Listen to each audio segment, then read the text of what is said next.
వైద్య రంగంలో ఇప్పుడు లేటెస్ట్ టెక్నాలజీ తెలుసా నీకు? ఏరియా హాస్పిటల్, నెక్స్ట్ జిల్లా స్థాయి మనకి hospital, district head quarters hospital, ఇవన్నీ తెలుసు కదా. ఒకప్పుడు ఓపెన్ హార్ట్ సర్జరీ అంటే ఏడ పట్టుకోవచ్చు వాళ్ళు, జిల్లా స్థాయి హాస్పిటల్కి తీసుకొచ్చి ఏదో తిప్పలు పడి వాళ్ళ ఓపెన్ హార్ట్ సర్జరీకి. ఇప్పుడు ఏం చేస్తారు తెలుసా, ఏరియా హాస్పిటల్లోనే ఈసీజీ, నీకు తెలుసో తెలీదు, ఒక వండర్. ఈసీజీ ఒక గ్రూప్ క్రియేట్ చేస్తున్నారు డాక్టర్స్ గ్రూప్లో.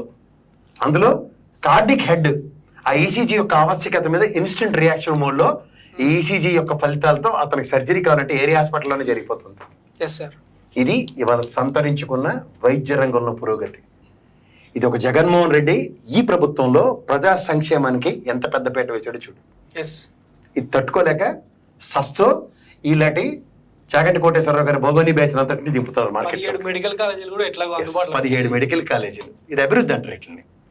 ఇంకోటి ఏంటి, 7 ఫిషింగ్ హార్బర్లు, 4 హార్బర్లు, కోస్టల్ కారిడార్ ఎన్నో వేల కిలోమీటర్లు ఉంటేట. చంద్రబాబు నాయుడు గారి విజనరీతో 20 ఏళ్ల దృక్పథంతో ఎంత పెద్దండి లోకేష్కి తినబెట్టాడు. 5 ఏళ్ళు పట్టు. మనోడు చెగోడు జంతికలు బాగా తినుకుంటూ లోకేష్ పార్క్ కట్టుకున్నాడు అక్కడ. అభివృద్ధి అంటే టీడీపీ ఆఫీస్ పక్కన బాగా ఆడుకోవచ్చు అని. అది చూసావు కదా, అదొక మ్యూజియం మనకి. ఇవి జరుగుతున్నాయి అభివృద్ధి. ఫిషింగ్ హార్బర్ 17 కడితే ఏమవుతుంది? మరి అసలు అభివృద్ధి జరగలేదు అంటుంటారు కదా. మరి ఆర్బీకే సెంటర్ అంటే ఏంటి, సచివాలయ వ్యవస్థ అంటే ఏంటి? నేను ఉన్నప్పుడు వచ్చిన మాటలేనయ్యా. 48,000 స్కూళ్ళను రెనోవేట్ చేసింది కనిపించట్లేదంట. అదే కదా, ఇంక మిగిలిన 5,200 స్కూళ్ళే ఉన్నాయి తెలుసా నీకు? విద్యా వ్యవస్థల్లో 5,200 స్కూళ్ళు బిలో 14 మంది ఉన్నారు కాబట్టి. క్వశ్చన్ అడిగితే అప్పు చేసి పప్పు కూడా ఎంతకాలం, ఇదే అసమగ్ర. మరి నువ్వు పప్పు ఎందుకు తింటున్నావా?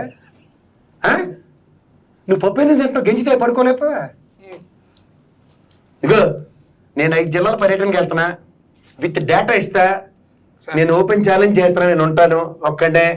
ఇవాళ సత్తే రేపు 2 రోజు ఏం ఏడిస్తే అడవండి. అల్లప్పుడు కులాల సమీకరణాలతో మార్గదర్శిని పరిరక్షించుకున్నారు. ఇప్పుడు కుల సమీకరణాలతో మళ్ళీ టీడీపీ గవర్నమెంట్ తేడానికి విశ్వ ప్రయత్నం చేస్తున్నారు. మీ ప్రయత్నంలో మీరున్న, నా ప్రయత్నంలో నేను ఉంటాను. ధన్యవాదాలు.